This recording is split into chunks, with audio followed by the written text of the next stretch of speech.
Good evening and welcome to this live virtual lecture from the National Gallery of Canada in Ottawa. This is our second lecture in the context of the Rembrandt in Amsterdam exhibition, which will be opening its doors to the public as soon as possible. My name is Erica Dolphin. I am the interim senior curator of prints and drawings here at the gallery and the curator responsible for organizing Rembrandt in Amsterdam.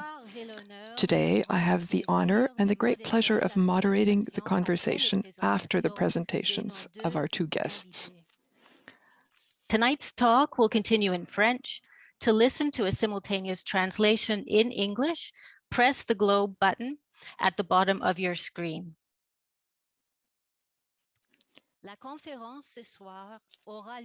Tonight's lecture will be in English, and simultaneous interpretation into English is available by clicking the globe at the bottom of your screen. For those viewers who like to read while they listen, French closed captioning is available by clicking on the CC button. You're encouraged to use the Q&A box at the bottom of your screen to ask questions at any time.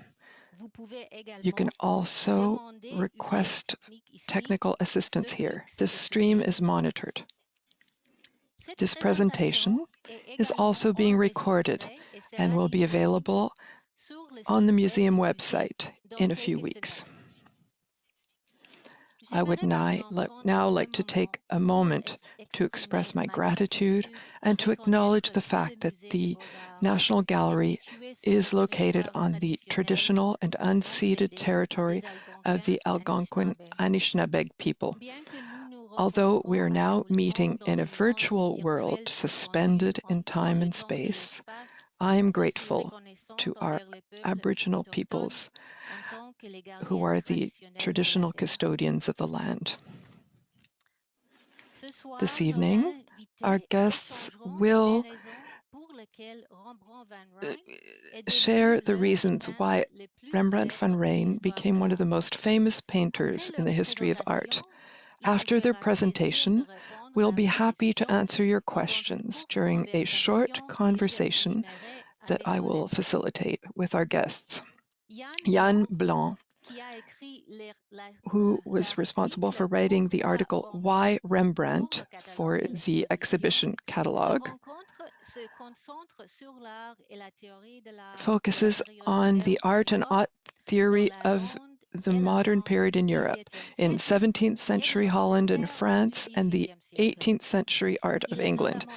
He has also worked on Rembrandt's studio in 2006 and has studied issues related to glory in the art of Johannes Vermeer, and has recently published a book on the Dutch Golden Age, as well as a study on the stillleven, or still life. And in the fall of 2021, he will be publishing a book on early modern Dutch art. Our second guest speaker this evening is Itay Sapir. Itay is a specialist in European art of the 15th to the 17th centuries. His numerous publications focus on artists such as Caravaggio, Claude Lorrain, and Giuseppe de Ribera, as well as on the connections between painting on one hand and philosophy and science on the other. He has a PhD from the University of Amsterdam and from the École des Hautes Études en Sciences Sociales in Paris. Itay was a visiting researcher at the Freie Universität in Berlin in 2018 to 2019. Welcome, Jan and Itay. I would like to invite you to begin this lecture, and after that I will join you at the end of your conversation. So see you later. Thank you very much, Erica, for the generous introduction. And hello, Jan. Hello, Itay.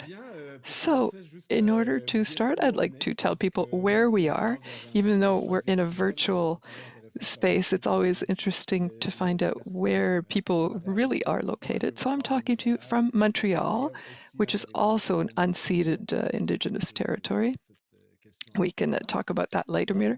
And I think you're speaking to us not from Amsterdam, as it appears, but from Geneva. Oh, from Lausanne, where it is 9 minutes past midnight.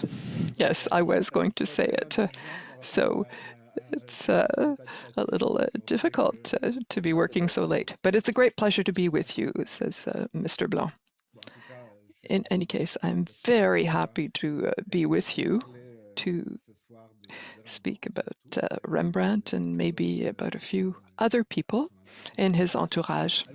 So a reminder before we start this discussion, maybe we can go over the basic facts of who Rembrandt is and what is the Ottawa exhibition about Rembrandt in Amsterdam. We haven't seen it yet because it hasn't opened its doors yet, but we're hoping this will happen soon. So who is this artist at the center of our conversation? Rembrandt van Rijn, who we've known by his first name since his era. He's known as Rembrandt. He's born in 1606. He died in 1669.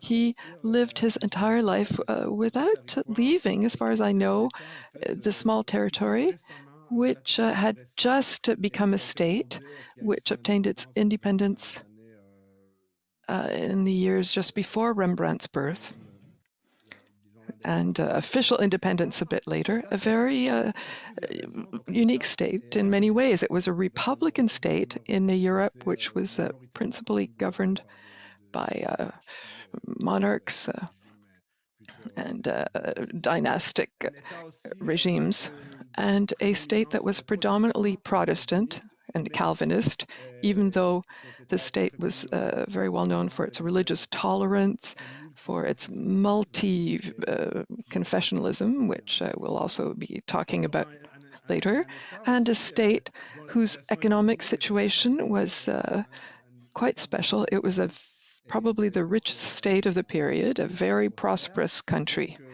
which we usually call the United Provinces. So a state that occupies the northern region of the Low Countries, so the country that we nowadays call the Netherlands. And Rembrandt comes from the city of Leiden, and he lived a major part of his life in the city of Amsterdam, which are in the region of Holland that's most populous of these United Provinces. So the region which even gave its name to the entire country. So it's called Holland, which we use to speak about a country that's larger than that area. But Rembrandt was in the Holland region of the Netherlands. So the exhibition of Rembrandt in Amsterdam, it does speak about Rembrandt in Amsterdam, obviously, and especially in the central part of his life and his career. So the period that goes from 1632, the year that he moves to Amsterdam and began a new chapter of his career, and we end around the 1650s, so just before the final period of his career, which is a very special time in his career, where he develops his later style, his old age style, which is quite different. But the exhibition doesn't really cover that period, even though there may be a few works from that period. So a period of about 20 years, which is a subject of this exhibition. So the 30s and 40s and maybe the 50s, the 1650s. So Rembrandt is in Amsterdam and many other artists there. But Rembrandt is at the center of this exhibition and who will be at the center of our discussion today. So Rembrandt lived in a century which was very rich. Many famous artists, to remind you of a few of them. There's Rubens, Caravaggio, Velasquez, Poussin, Bernini, and his most famous contemporary was Jan Vermeer. And so a century that had a plethora of great artists. But Rembrandt does occupy a very special place in this constellation. And even today, he's one of the most famous artists of art history, I'd say. And already at the time, he was a successful artist, and nowadays he's a very well-known artist. I think that if the public knows a Dutch 17th century artist, it would be Rembrandt. And so here's the first question I want to ask you, Jan. So your contribution is very interesting in the exhibition catalog. As Erica already mentioned it, this title, Why Rembrandt? So I'm not going to ask you the question, this million-dollar question, to know why Rembrandt, but close. So why Rembrandt? So we'll be speaking about your article more specifically a bit later, but the question that you're asking is, why did Rembrandt become such a famous, even a kind of a mythological artist in art history? We could think about Rembrandt in other ways. We could ask ourselves, and we will go over this at the end of the discussion, why should we speak about Rembrandt now? Why should we exhibit his works now? What does he still have to tell us 400 years after his period? And what must we be interested in about his career nowadays? But my more specific question would be to think about his uniqueness.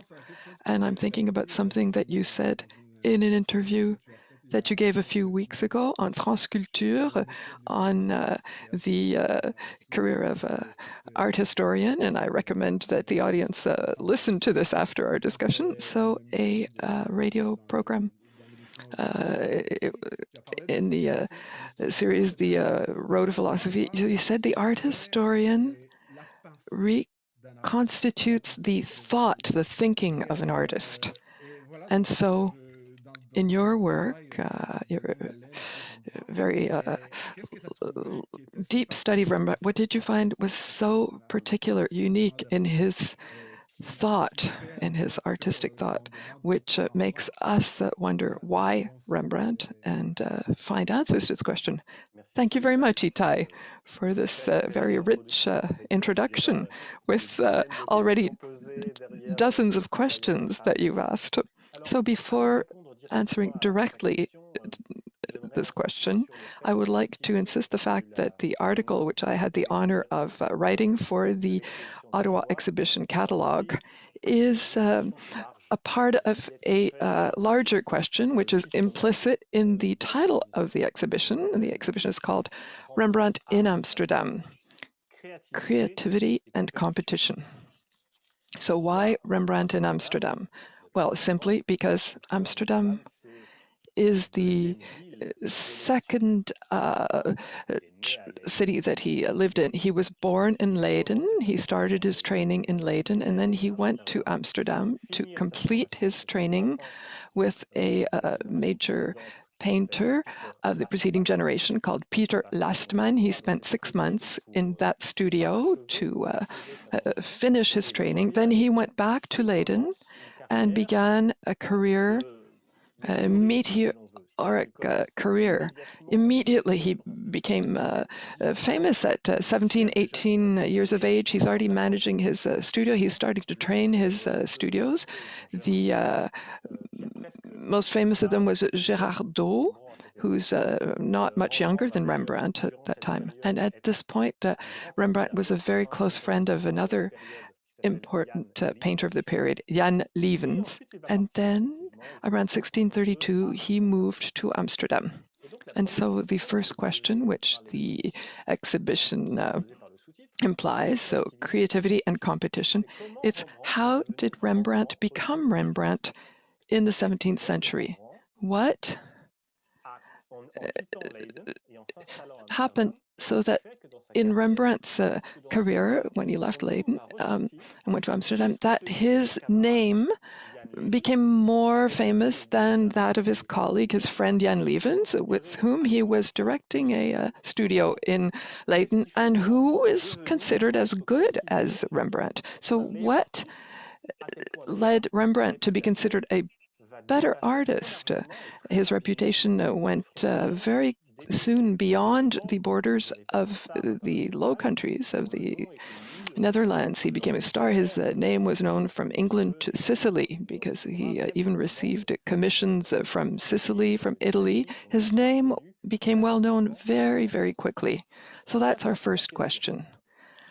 And I think that the idea is also to answer that question. The question which my article asks, it's a kind of a sub-question, a question of the question. It's why did Rembrandt continue to be famous after his death in 1669? And that's not an obvious question, because you know that art history is full of artists who had their moment of glory and then disappeared. For example, one of the most important artists that we know of now, Botticelli. If you look at a book on lives of painters or artists in the 17th century, his name's not there. You have to wait for the pre-Raphaelites for Botticelli to become again the important artist that he was at the end of the 15th and beginning of the 16th century. Vermeer, who you mentioned earlier, is a very important painter in the 17th century, but especially in his city, Delft, which he never left.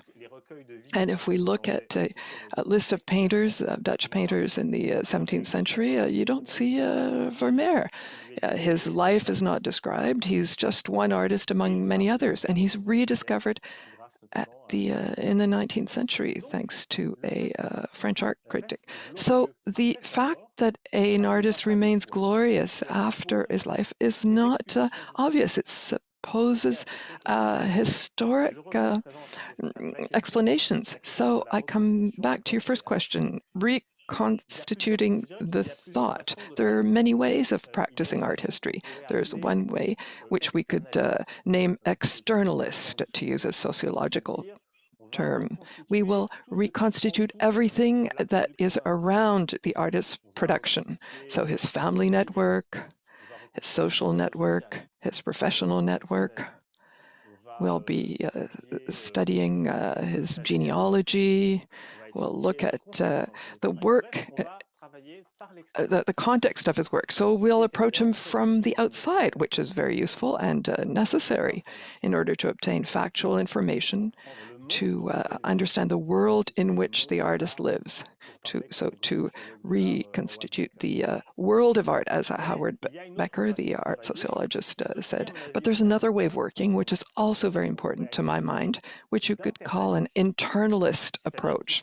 So you also have to try and get into the logic of the artist, to go into the artist's studio, not be satisfied with looking at these works from afar as a connoisseur who can identify a quality or a fault or a characteristic, iconographical or a formal, but try to understand the intentionality, maybe not of the artist, because it's hard to reconstitute the intentions of a person who lived 350 years before us, but at least the intentions that we can recognize in a work of art. So what were the choices that the artist made? So if we do that, we can compare works. We can compare works of one artist or the works of the artist with other artists' works. So Rembrandt is an artist who often was inspired by previous artworks for his work. He did maybe only that. There are almost no works of Rembrandt's where there aren't previous models from which he built his practice. So we can look what's changed between the model and the work that Rembrandt made from it or after it. So I come back to the subtitle of the exhibition, Creativity and Competition, which is very well chosen because we can see there the two major characteristics of Rembrandt's thought and his relationship to success.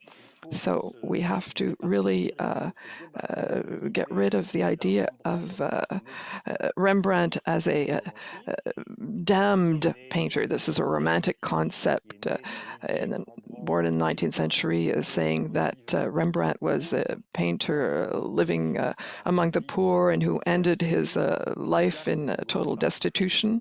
That's false, but it's not completely wrong because he was interested in poor people, but he is the Dutch painter who was the most successful in the 17th century.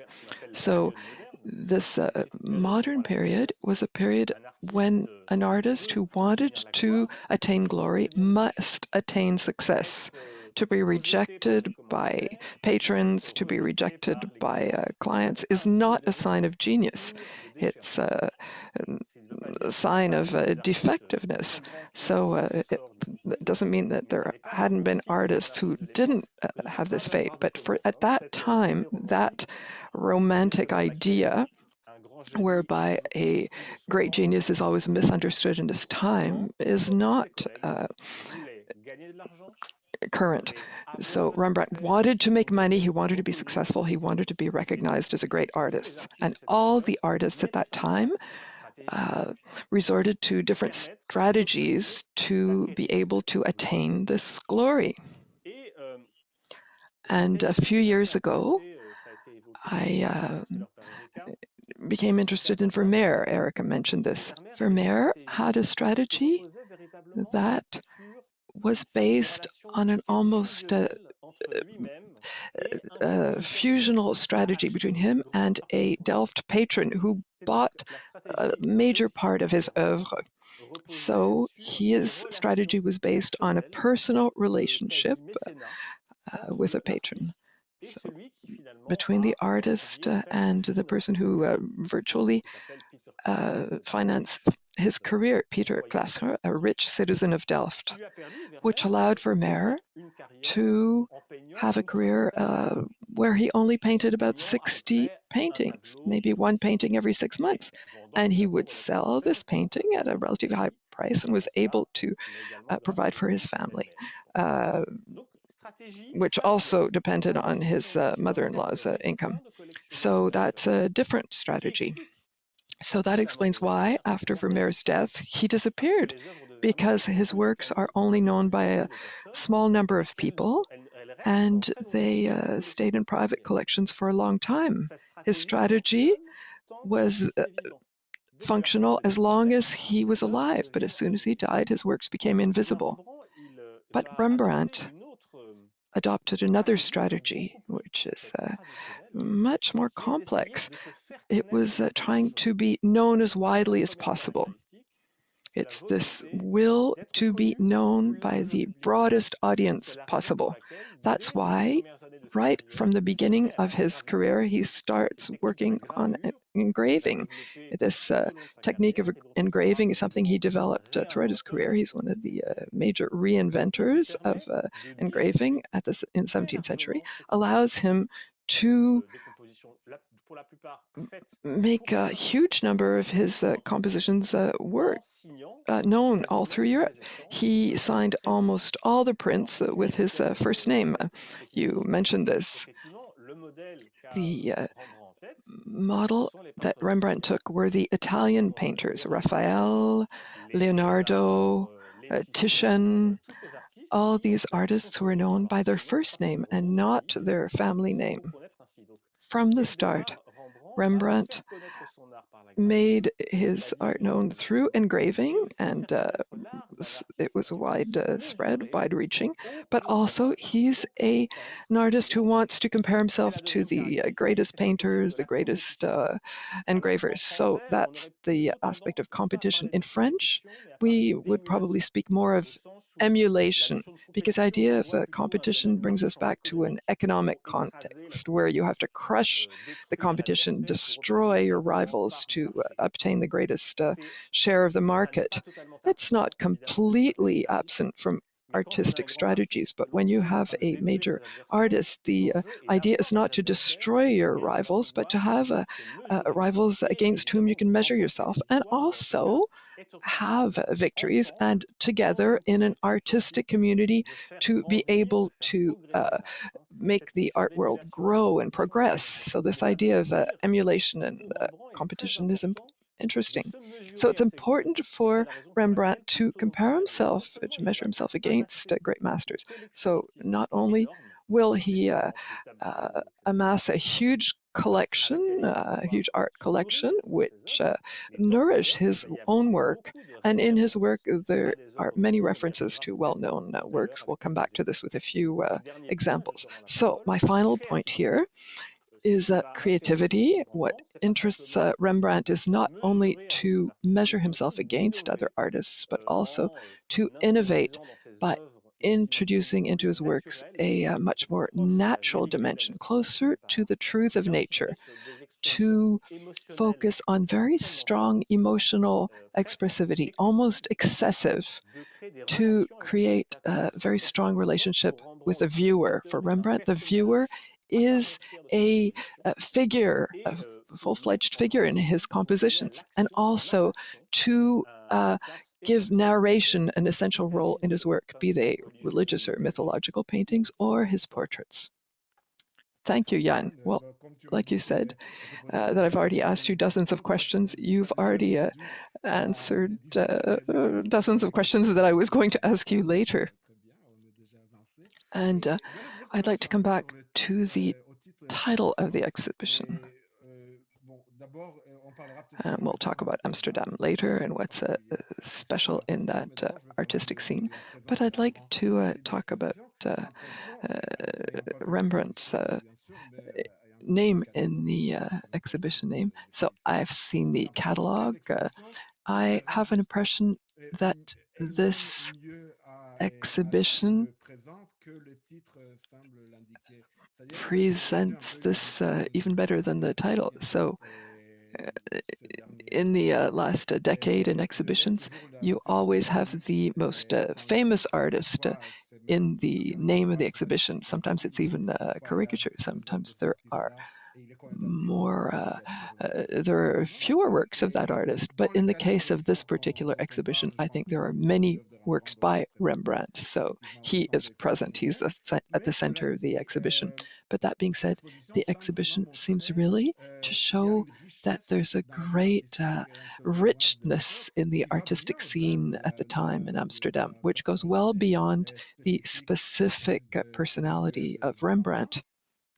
And Stephanie Dick, who is the curator of the exhibition, told us in a presentation that she gave to Montreal art historians, she said something I really liked. She said, well, we saw that visitors are thinking, well, maybe for me, Rembrandt's not too bad, but I prefer Robert Flink or Jan Levens, or there's another artist that I prefer. So that exhibition tries to show that Rembrandt was a part of a texture, of a fabric, of a network that was much larger than him, a network of artists.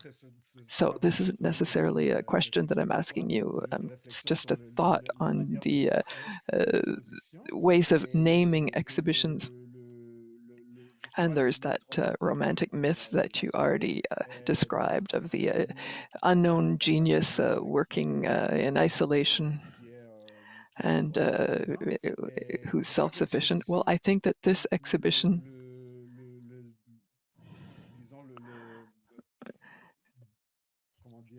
completely negates that myth, shows that it's a myth, even though the title seems to indicate the contrary. We're going to talk about Rembrandt in Amsterdam and not of Amsterdam, where there was this network. Yes, I think the name is actually really well chosen, because if you look at the titles of exhibitions of Rembrandt's works, it's often things like Rembrandt and his students, Rembrandt and Caravaggio. It will always be the genius and with other artists, or the genius and another genius. I don't know, maybe Rembrandt saw one painting by Caravaggio in his career. Well, he never went to Italy, so he never saw a Caravaggio painting. So that exhibition was something of the imagination, even though it's interesting to see the difference between those two artists. Well, Rembrandt in Amsterdam, what does it mean? It means that Rembrandt would certainly not have been Rembrandt if there hadn't been Amsterdam. So Amsterdam was the richest city in the world. That was named the storehouse of the world. So you could find all the commodities that the United Provinces, that the Dutch merchants would provide and accumulate in the major colonies. I have to remind you that the United Provinces in the 17th century, after France and Spain initially, became the greatest colonizer in the world, in Africa, South Africa, in southern India, and Indonesia. Indonesia was called the East Indies, and I'm not talking about New Zealand, discovered by Abel Tasman. There are Dutch people everywhere at the time. So incredible wealth and all kinds of experts and thinkers who took refuge in the Netherlands because there's this policy of tolerance. 17th century is the century of Spinoza, of Descartes, Grotius, of Pierre Bel, of knowledge that's built, created in that city. And Amsterdam is at the heart of all this. And it's a city that welcomes a considerable number of artists, Dutch artists, artists who came from abroad to find glory and favor in Amsterdam. So it's a city that's kind of a melting pot, a city where there is a circulation of ideas, of works, a circulation of artists, and a true collective dynamic. And Rembrandt was nourished by this. And I'll give you an example of a work in the exhibition, which are these 4 different works that are very similar to each other and which have a story to tell. The beginning of the story is the painting which you see on the left, which is one of Raphael's paintings. And so the famous portrait of Baldassare Castiglione, a great courtier who was here painted by Raphael in a painting which is now in the Louvre Museum in Paris. This painting was sold in Amsterdam in 1639. And Rembrandt was interested in the auction organized at that time, so sits in the room and sees this painting, a painting that was maybe already known by Raphael. And he made the sketch on the right from this painting with his annotations, the Lord Baldassare Castiglione by Raphael. And he will even note where this painting comes from, what was its price, and then he'll make a self-portrait inspired by Raphael's painting. So he's inspired by this Italian painter's art, but also from the body of Castiglione, who is the courtier's body by excellence, this seeming nonchalance, this elegance that seems not calculated, a kind of false spontaneity. And there's this beautiful piece of clothing, and he's leaning on a balustrade, which that pose may be inspired by some earlier Dutch painting. So Rembrandt also has a workshop in Amsterdam, an extraordinary, because in his career, he will welcome 100 students in his workshop. And it's also, the studio is an important source of income for Rembrandt. And among them, there's one of the most famous portrait artists of that century. And Ferdinand Bol places himself in that same pose, that same attitude, as Rembrandt in his own self-portrait. It's a self-portrait as Rembrandt, but also as Castiglione and as Raphael. So you can see in these 4 works a circulation of motifs. This all happens in a few years, where the painting becomes a sketch, which becomes a painting by Rembrandt. And I have to say that he also created an engraved self-portrait from this sketch with that same pose. And then it's imitated by Ferdinand Bold and by other students of Rembrandt. So you can see how there's this great dynamic in the Amsterdam Circle. And if Rembrandt had not had the opportunity to see Raphael's painting, sold in Amsterdam in 1639, the self-portrait would never have existed. And maybe a part of the career of these artists would not have existed. So you can really see how Amsterdam here was a true laboratory, a kind of a giant workshop within which Rembrandt had set up his own workshop. Thank you. I'd like to stay on this topic of Amsterdam because the title is very important. So I'm going to wear my art historian specialist in Italian art hat. So in Italy, the idea of a school is very well developed. You have exhibitions of Florentine art, Roman art, Neapolitan art, and that's how people work. We consider that each city had its own artists, its own style. But I'm not the specialist of Holland, but if I look at the Netherlands, we're thinking in such a small country, was this idea of school, did it really exist? Is what was happening in Amsterdam specific to Amsterdam? But from our point of view, well, we know the Utrecht school, but if you don't work, you're not studying the Netherlands, Amsterdam, The Hague, Haarlem, Delft, Rotterdam, all seem to be part of one national school, quite homogeneous, whereas the exhibition seems to present the case of Amsterdam as being a unique case that goes beyond the size of the city and its economic importance. It's as though Rembrandt went to Amsterdam and there was a particular art scene that he could not have seen in Leiden and in which he could not have participated had he been working in Delft. So in Dutch art, can we truly study the cities in such a specific way, in such as being distinct each from the other? Well, this is a question that we could discuss for 3 hours because it's a practical and theoretical question. So what is a school, for example? I won't begin to talk about this, even though I'm sure, Itay, you're very interested by that topic. But what we can say for the United Provinces is that, well, the first thing you've said is that it's a small country.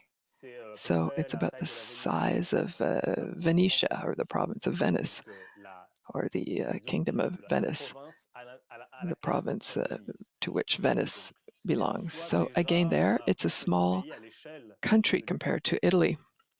That's the first point. Secondly, it's a country where there are no natural barriers, no mountains. So if there are no mountains, there's no difficulty when you want to move around and cross the territory. And it's also territory that's full of canals, not as many as nowadays, but there are many of them. Canals were being built, so it's irrigated by canals, which are very efficient means of communication. We know that even at the beginning of the 16th century, there are schedules of the ferries printed, the trekschuiten, the boats circulating between different cities, and there's a schedule. There's first-class passengers, second-class passengers. There's already this network of public transport in the Netherlands. The roads are very well maintained too. And so it's a small country and a country that can be crossed very easily.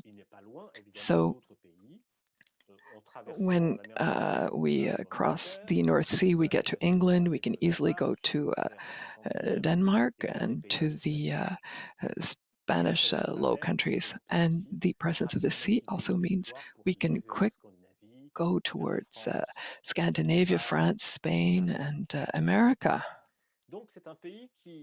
So it's a country where mobility makes it difficult to fix certain characteristics to connect them to different cities. And so nowadays, art historians want to avoid talking about the School of Delft or of Rotterdam, or so because in 2 hours you go from one city to another. So it would be like it would make sense to talk about the schools of different neighborhoods of Venice, like Cannaregio and other areas. So you have to realize that Amsterdam has a very particular place, because the city is so rich, it's so populated, that it can have the luxury of not having any specialization. It's a universal city. You can't say that about all cities. I'm taking the example of Delft. I was evoking Vermeer, who was important, and Delft was the first capital of the Low Countries before it was ceded symbolically to Amsterdam. Even though the political capital was there. Okay. So there were a lot more artists in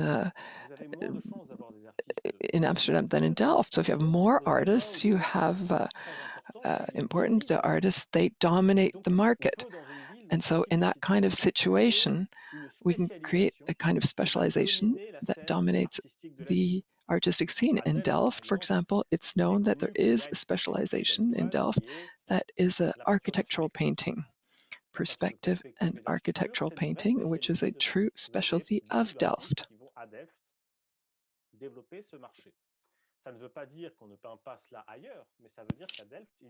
So Amsterdam, on the other hand, there are so many painters that even if you're specialized in architectural painting, you're not the only one. There are dozens of them who do the same thing. There are portrait painters, there are religious painters.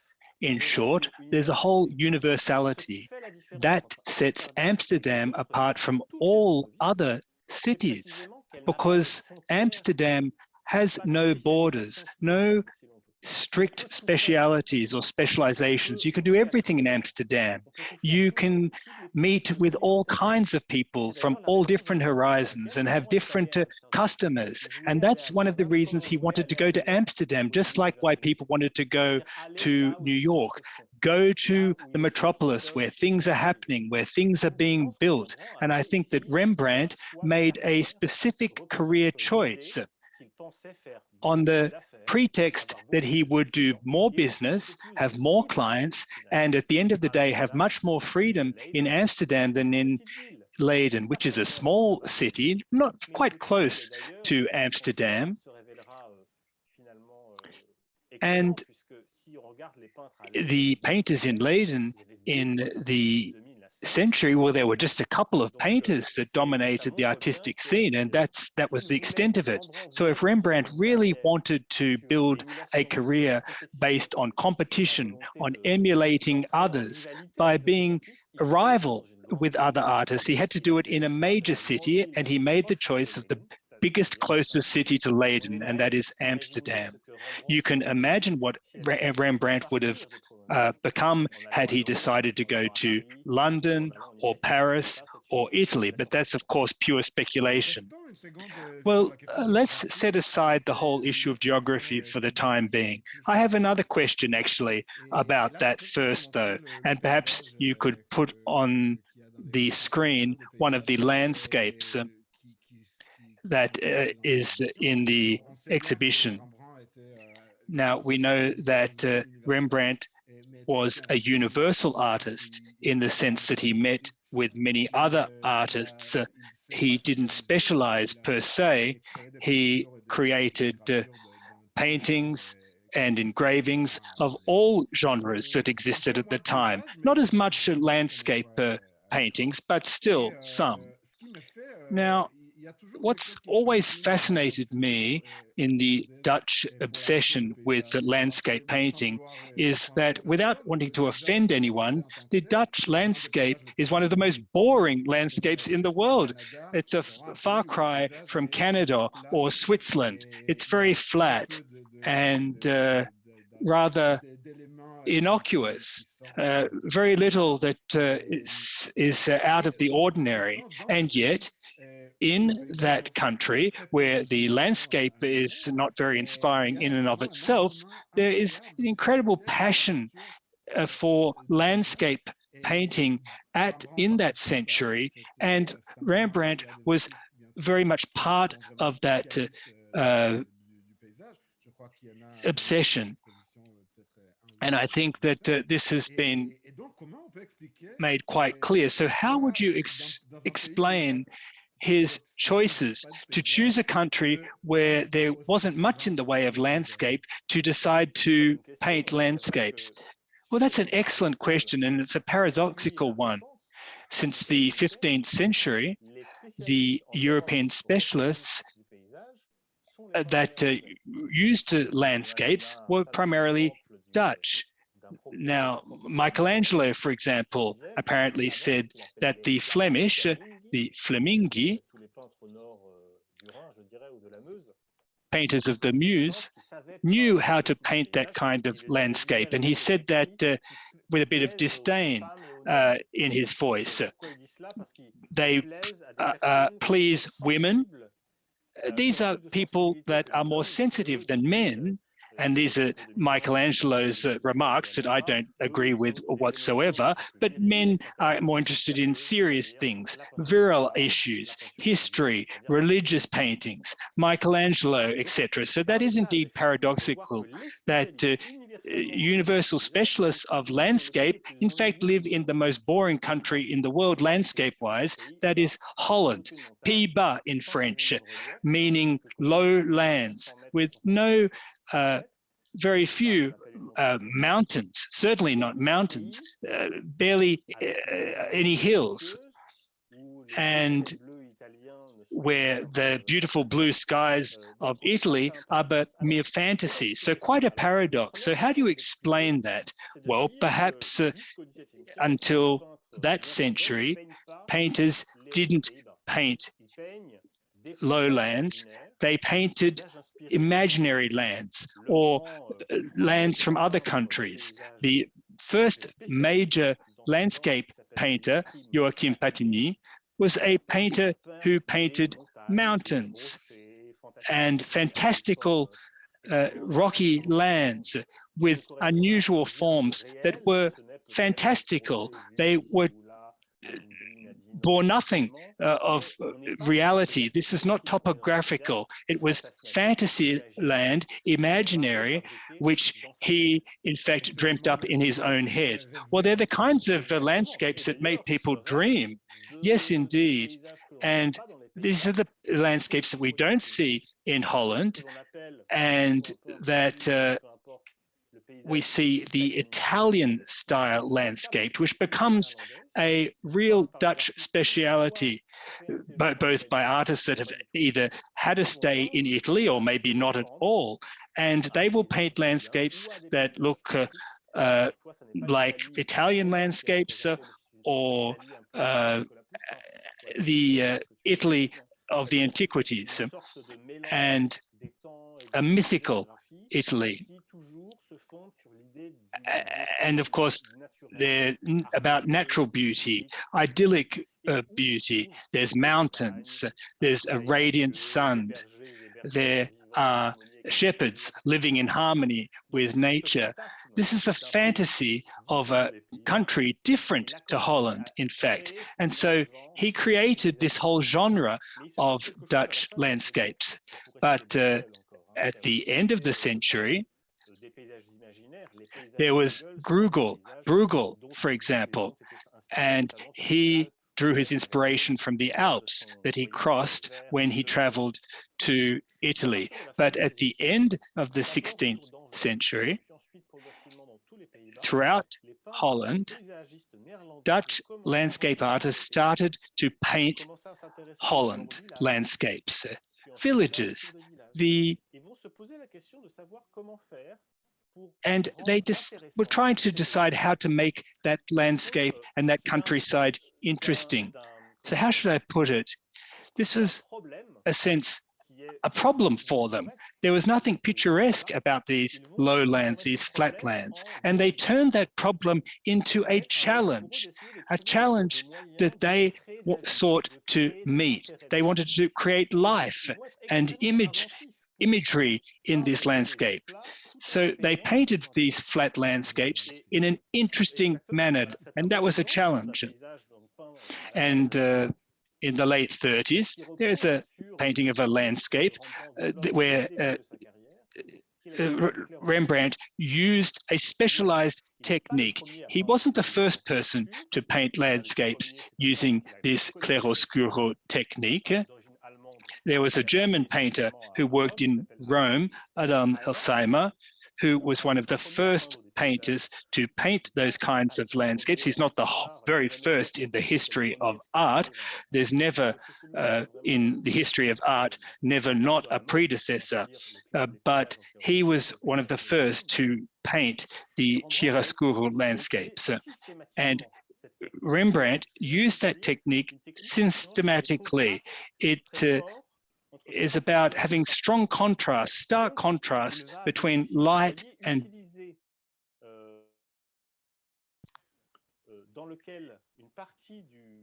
therefore the light from the sun is filtered by a dark cloud, for example, and where there's no cloud, well, it will be lit by a very strong sunlight that will beat down on a tree, for example, which is the central symbol of the painting. So there is no mountains, but there were trees.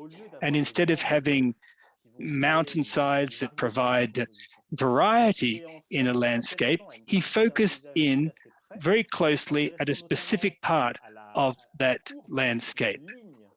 The sinuous lines of the horizon that was formed by the trees, by the church, and it provides a backdrop, if you will. It provides perspective and depth to the landscape.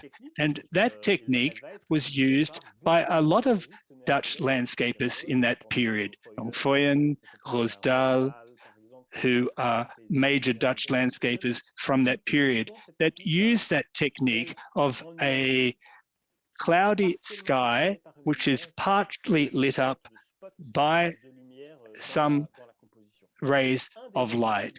And that is one of the techniques that he used to make the landscape more interesting. But of course, the paradox here is that it is because of the formal, quote unquote, paucity of the landscape that landscapers had to think of new ways of renewing the genre by using techniques like this particular technique, chiaroscuro. So, of course, not all of these landscapes were able to be painted but in a studio. So therefore, these paintings are painted from studios, often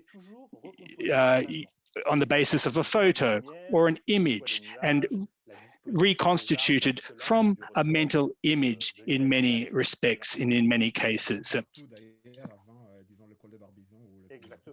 So just if we could just stay with this whole obsession of landscapists, was that in fact a national project at the end of the day? In fact, the Dutch said that we have a new nation, we don't have the most beautiful landscape, but we are going to build our identity based on this fact and around this fact. And the Dutch landscape is, of course, a very humanized, domesticated landscape. There's very little wilderness in Holland, of course. And I think part of the economic prosperity in Holland is because of the intensive farming of the land throughout Holland. And there were even areas of sea that were dried up in order to reclaim land from the sea in Denmark, as we're all aware. And perhaps you'll correct me here, but this isn't just divine natural creation, but this was the human creation, building of a new nation by reclaiming lands from the sea. Well, I think that is a very common interpretation, which is accurate. And it is even accurate for the Italian landscapists, because they don't resemble the landscapes painted in Italy at that time.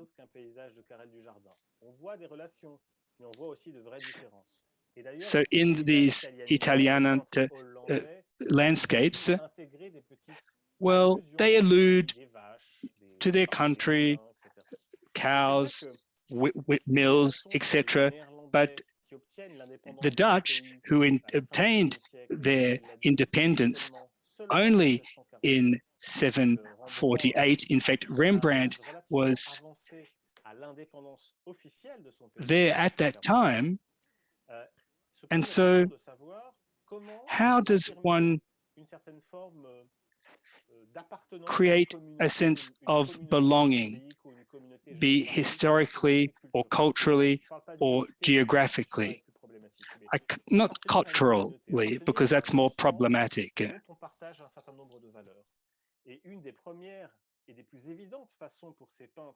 And there are several ways for the painters to create this artistic community, but one is to take up the genre in which they were considered to be specialists since the Renaissance. So that's landscapes. So in addition to continuing to developing the genre of landscape, they will be painting their own country. And so by creating what we call in art history a vernacular landscape, a landscape that represents the environs of where you live, a landscape that will show Dutch houses, Dutch peasants. Here you can see the small boat that allows people to cross the watercourse. And there are a few houses here. There's a church steeple. This Dutch time, you know, this weather that's constantly changing. You can see that when you go to Holland. You have light, and then it rains, and then the sun comes back. So that construction of the composition is something that evokes the weather in the Netherlands, and also difficult winters. Starting with Bruegel, there's a development of subgenre of landscape painting, which is a winter landscape. You don't find this in Italy or in France or in England. This is a Low Country specialty. They paint not only winter, you know, the famous Bruegel painting of the hunters in the snow. You see frost, snow, and ice, and also that present the Dutch people playing with the ice, skating or playing various winter games, having fun, talking as they're skating on a frozen body of water. So there is this mise en scène of the Dutch painters. You find this with Rembrandt as well. Rembrandt is a prolific painter who likes to seize from life or from nature, so na het leven, daily events, moments from daily life. So here is a drawing in the exhibition, two studies of a woman reading in two different positions. He sketched it very rapidly with a pen and ink, and also it characterizes this relationship with nature, with which Dutch artists have a direct connection. So painting a portrait is the same as painting a landscape.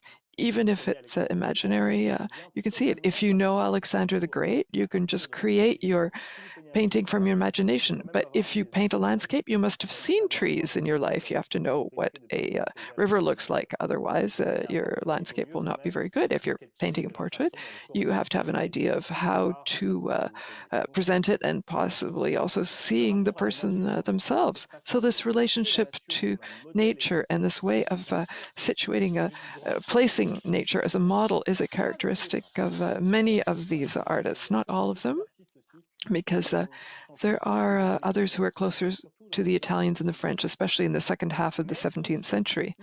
But this is one of the ways in which these artists want to claim a belonging to a community that's both cultural and artistic. So we don't have a lot of time left before going to questions from the audience. So I want to broach a very important topic. Just don't want to miss this issue. The question which was often set aside when one spoke of the Dutch 17th century, but which this exhibition wants to give pride to. It's this question of the colonial enterprise of the Low Countries, and I'd like to relate this to Rembrandt. So first of all, maybe the viewers are not aware of all the discussions that we have amongst art historians. But this very current concept until there of the golden age or the golden century of Holland is really put in question nowadays, especially in the book that you've written about it recently and which other experts have written. Because we're saying more and more that this golden age of Holland, trying to say that it implies a period of peace and prosperity, when we know very well that this economic prosperity and this political power, which the Netherlands had in the 17th century, was based on the colonial enterprise, which was often violent and certainly an exploitation and oppression of people in the whole planet. You did talk about the whole colonial empire. You're saying that a lot of things happen in Amsterdam. It's a universal city. So it's a universal city in a positive sense, but now I'm talking about that negative aspect. So nowadays, we're speaking less and less of the Golden Age. Even the Rijksmuseum, the major Dutch museum, which has a very large collection from the period, is now going into a questioning of that term. No, the Rijksmuseum, no, it's the Amsterdam's museum who has abandoned that concept. Well, maybe it will also happen in the Rijksmuseum. Yes, maybe. So this notion of the Golden Age has now been put into question. But so the exhibition in Ottawa presents some contemporary artists and often indigenous artists, which reminds us that the Dutch colonial presence even arrived not far from where we are. Are we in Amsterdam and New York, but even in the country which is now Canada, there were Dutch colonial incursions, and the exhibition shows this quite fully. So you and I don't really know this well enough to discuss it, but I wanted to know what was the place that Rembrandt occupied? What was his positioning in that constellation? And to what point was he already aware of the colonialist expansion of his country? But we know other Dutch artists of the period who traveled to the colonies and who painted scenes of what was going there, natural scenes or human scenes. But Rembrandt never left the Netherlands, so he's both local and global. But as you said, well, if he didn't leave Amsterdam, the world came to him. People came to Amsterdam. through commodities, people, and slaves even.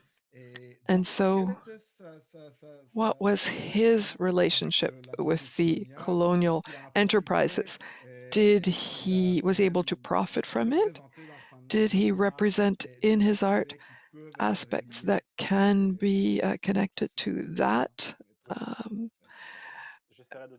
aspect? I'll try and answer quickly because it's time for questions, but this is a very important question. I would like to insist on two aspects of important gestures in art history. In art history, and history in general, we seek to show the complexity of historical situations. So when we talk about the Golden Age in Holland, we're not using an anachronic term. It was a term that was used in the 17th century in Holland to talk about their society, but it's an ideological term. Why? Because, as you said, it gives this idea that that society is similar to the golden age of humanity in antiquity, where everyone lived in perfect harmony. But to acquire so much wealth and so much power, commercial power, artistic, cultural power, well, there are relations of power, of domination, of conflict. Almost the entire 17th century was passed at war with Spain, England, France. So there were these wars that were taking place in Europe, but also elsewhere in the world. In the seas near India against the Portuguese, in the seas near New York, there was the loss of New York to the English against the Portuguese near Brazil. So it's because of those wars as well that the golden century was created. Some of our colleagues call it the century of blood, this 17th century. So it's important to say this, not in order to deconstruct such a notion, but because it's the historical reality, and that the work of the art historian is to show all the facets, all the dimensions of phenomena. And what's important, and I'll end with this, it's to emphasize the complexity of this historical phenomenon. I'll give you two examples. So the first example is in a book by Timothy Brooks, a professor in Vancouver. It's Vermeer's Hat, where he explains that in a painting by Vermeer of a man with a black felt hat, the felt comes from Canada. It was made from animals that were killed in Canada. So this Vermeer painting could not have existed without the trade of animal skins with Canada. So we can see this interconnection of what was called the first globalization. So that's a first thing that shows the complexity of the situation. So what is the relationship of Rembrandt to this colonial universe? We know nothing about it. We don't know if he judged this, even though we know that some people judge this. I'm thinking about debates between priests and ministers, religious ministers. Is it legitimate to authorize slavery? Some pastors say yes, they're not human, so they can be objects, and others say no, they are human beings, so slavery has been banned in the Old Testament. I'm closing this parentheses. So we can't imagine that the world was uniformly colonial or supported slavery. But we know that Rembrandt had a samurai costume, he had a hat with the bird of paradise, probably that came from South America. But what he did, he brought these models to Europe. They were popularized. So Rembrandt creates a lot of paintings with turbans. After him, a lot of people will be painting people in turbans. So he broadcasts this or spreads this Orientalism. That's the vision that we have in the West of the Orient. But it is a vision of the Orient. It's a way of according a place to the Orient. So it's kind of a paradoxical phenomenon. What Rembrandt was able to paint comes from a form of Western domination on these colonies, but paradoxically, it's also the beginning of a recognition, even though it's a recognition or an acknowledgement by Europeans, by the West, of the beauty, the richness, the nobility of these objects, of which we have many accounts in the 17th and 18th century. Well, he also painted Black people who were living in Europe. So the situation, the historical situation, is always interesting. So we shouldn't be simplifying it, but I think our work is really to show all these facets, all these various dimensions. I think that the exhibition at least attempts to do this. So I see Erica who's calling us again. Yes, I'm here again. Thank you, Jan and Itay. And you ended with a very important, a huge topic, a question that we tried to answer in our installation. I hope that people who come to see us want to see that the way of approaching these kinds of topics is including more and more voices. It's not just we art historians, but also accounts or voices of the other colleagues outside of the institutions who will be giving their comments, and also including contemporary art in order to amplify certain things which in historical art or art of the past are more hidden.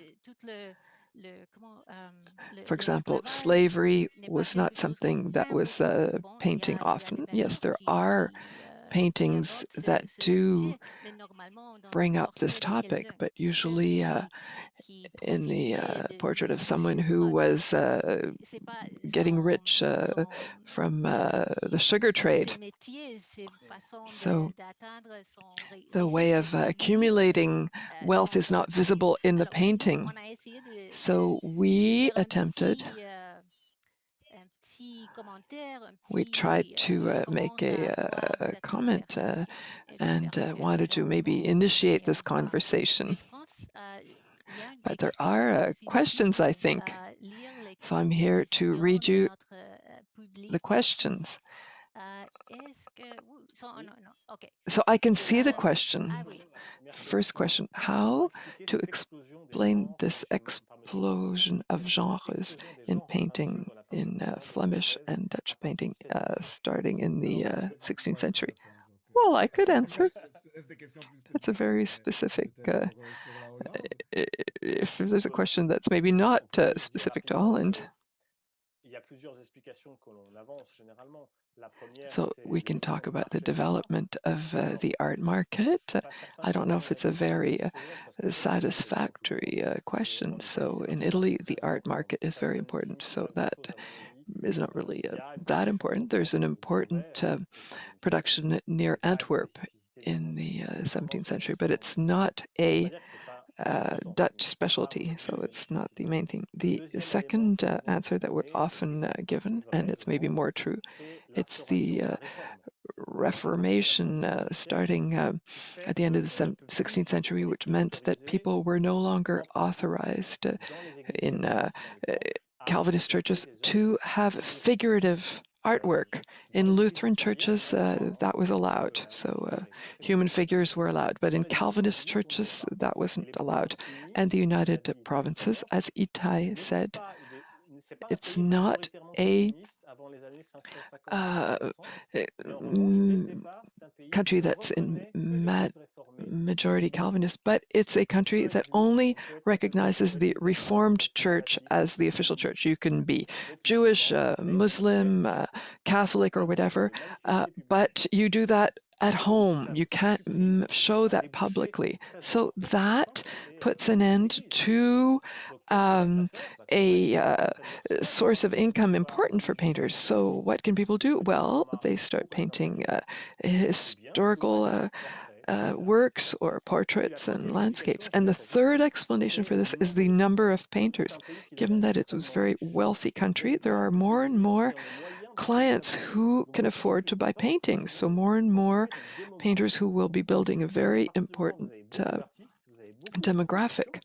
And so I'm coming back to the subtitle of the exhibition, because there's so much competition, people have to distinguish themselves. So then there are sous-genres of landscape. There are sea landscapes.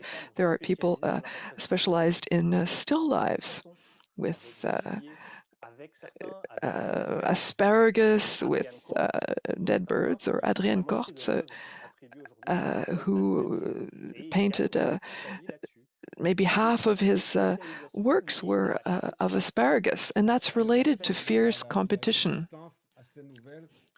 But there's also this new middle class who has this strong buying power for these works. There's interesting accounts from 17th century Holland where we're told that everyone had, maybe it's exaggerated, where everyone owned at least one or two images in their homes. And that was not the case in the other less rich countries in Europe.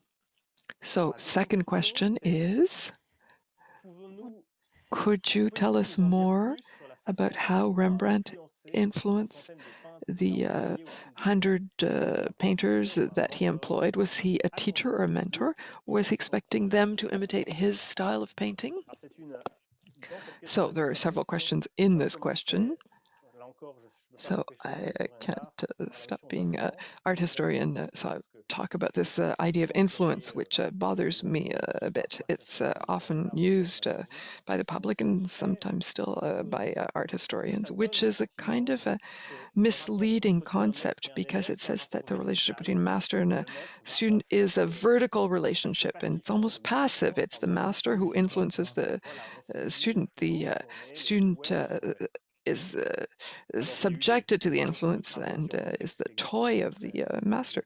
But many paintings have shown the opposite, because there are relationships of interdependence. The master is interested in what his students are doing and will take certain elements. Rembrandt does it and uses some drawings of his students for his own prints. So you can see that the master is influenced by his students. But what's important in art history, it's not to think that a master will influence a painter, but it's more how the painter will appropriate for himself the models that are of interest to him. So a painter is trained by studying works and comes to understanding how to create things in a personal way, starting with the appropriation of certain elements in artists that we admire or some that we don't like, and then we want to do the opposite. There too you can grow or build yourself up by opposing yourself to certain artists. So I come back to Rembrandt because the Rembrandt situation is where this typical kind of influence does not come into play. We have some information on how he worked with the student. Many of his students, or all of them, painted Rembrandt-esque paintings. So I showed you the portrait by Ferdinand Bold, who's in the manner of Rembrandt. The Bols identifies himself as Rembrandt, as though he wanted to identify himself with the body of the master. So maybe we see now that Rembrandt asked his students to work as closely as possible to his models. But then you can see that at the end of the time that the students spent with him, the students will progressively detach themselves from the manner of the masters. And often once they left the studio, they did things quite differently. So what we understand now is that Rembrandt first wanted to ask his students to imitate what he was doing in order to become able to paint in different ways afterwards. Rembrandt is a painter that paints in all genres, paints all subjects. So if you come out of one of his studios, you have a complete vocabulary. There are some elements which connect you to Rembrandt's art and other things that are completely different. And it's interesting to see how the former Rembrandt students have different ways of being. So Rembrandt is someone who teaches his students how to become free. At the time, Before becoming free, you have to go through copying by repetitive training, just as we learn how to play the piano by playing scales. Well, you can't learn to play classical piano if you can't master your fingers sufficiently physiologically. And then there's this first stage with Rembrandt, which is a kind of a visual, physical, manual training where you integrate models. You become a second Rembrandt. And then afterwards, Rembrandt seems to have encouraged his students in developing different ways of working from him. First of all, because it's something useful, and because for Rembrandt it was useful. He didn't want to have rivals who were too close to his own technique, who would compete with him on the art market. So we can't really talk about influence. We can talk about training, which goes firstly through a very close model and then through a liberation and emancipation. There's a question that evokes something we've already talked about, Rembrandt's training,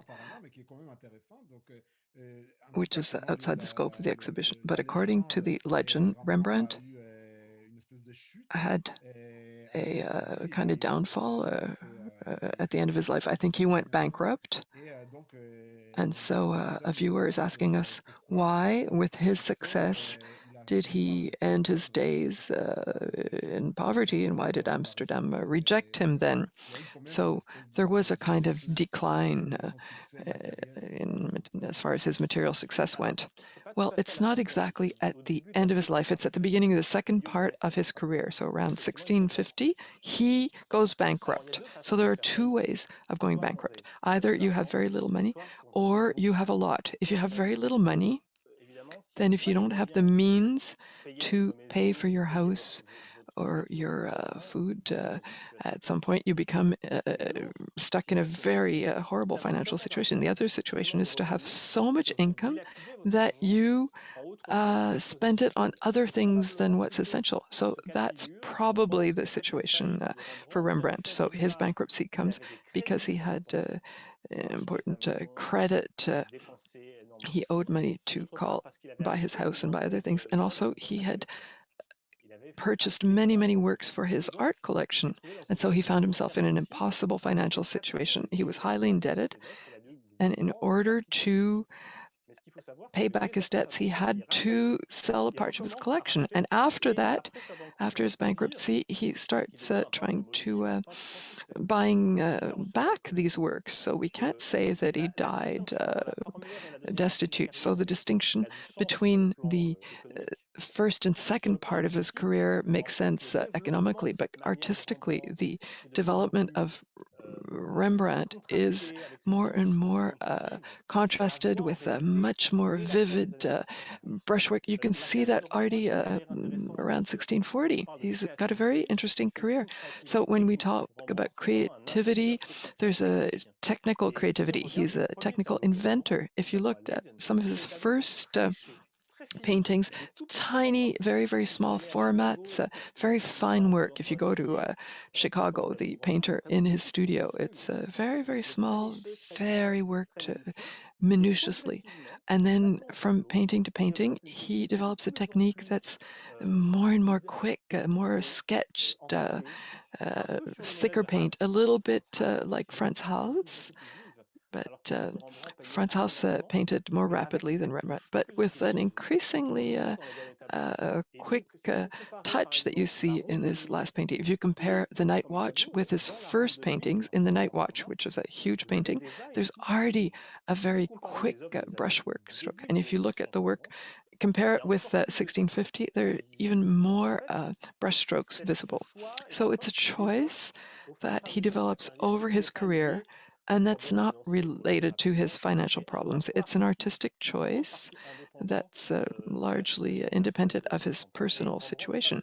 And Rembrandt's not the only artist of the 17th century to go bankrupt. Many artists have financial problems because the economic situation in Holland becomes worse, or becomes not very good in the 1650s, 1660s. So we also say in the catalog that Rembrandt became kind of outmoded because there was a more brilliant technique, younger artists with more brilliant colors. And so you can see that they started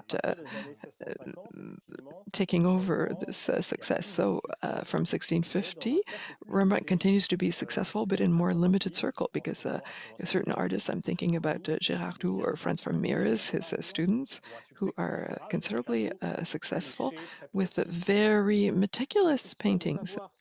So the question of knowing whether Rembrandt developed his much quicker style of brushwork because he was interested or because he wanted to distinguish himself from this more precise, minutious style of painting, we don't know. But this style that he developed at the end of his life became less and less fashionable, but it was still highly appreciated and he still receives commissions.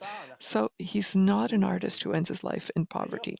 So when he dies, there were still paintings that he was painting. The Return of the Prodigal Son, which is in St. Petersburg, is an unfinished work.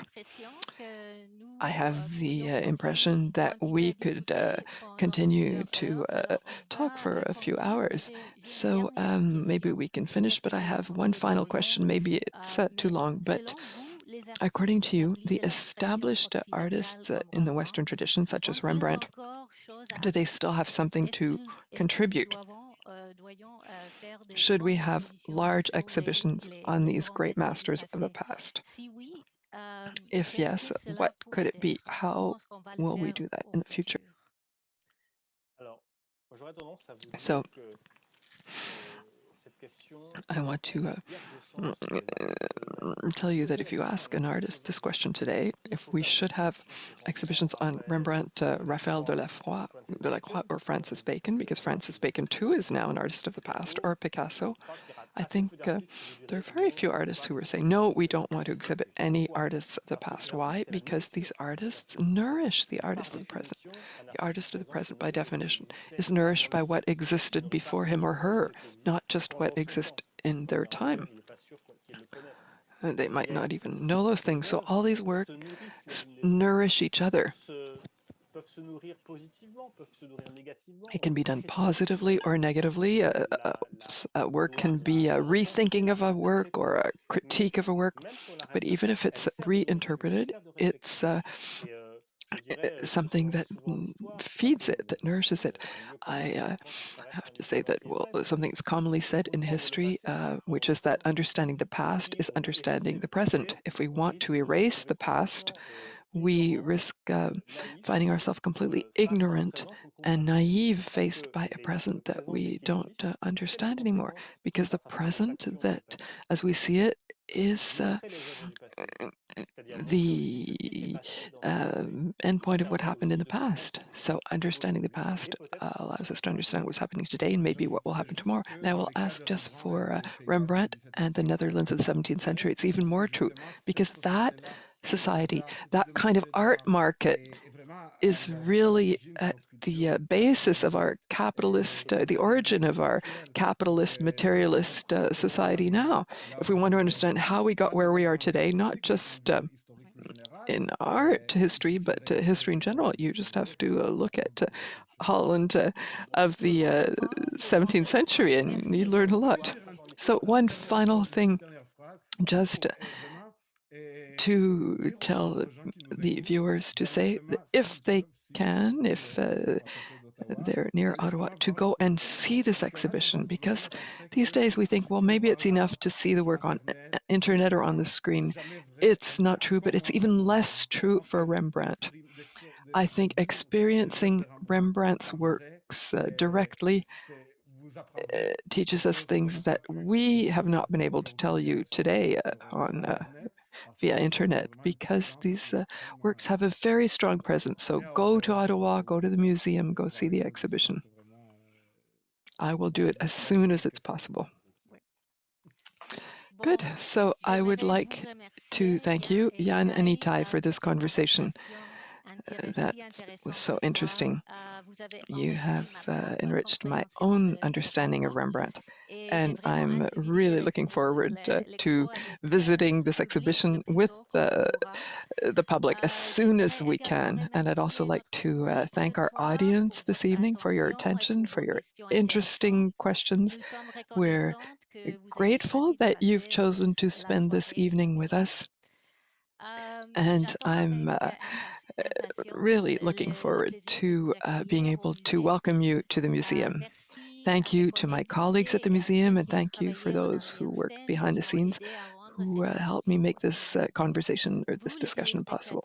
You, the viewers, you can look at the other lectures and virtual events anticipated for the Rembrandt in Amsterdam exhibition by visiting the National Gallery website. In addition, you can learn more about Rembrandt and his contemporaries by looking at the Digitorial Online, a collaboration between the Städel Museum in Frankfurt, Germany, and the National Gallery of Canada. So, from Canada, thank you and good night.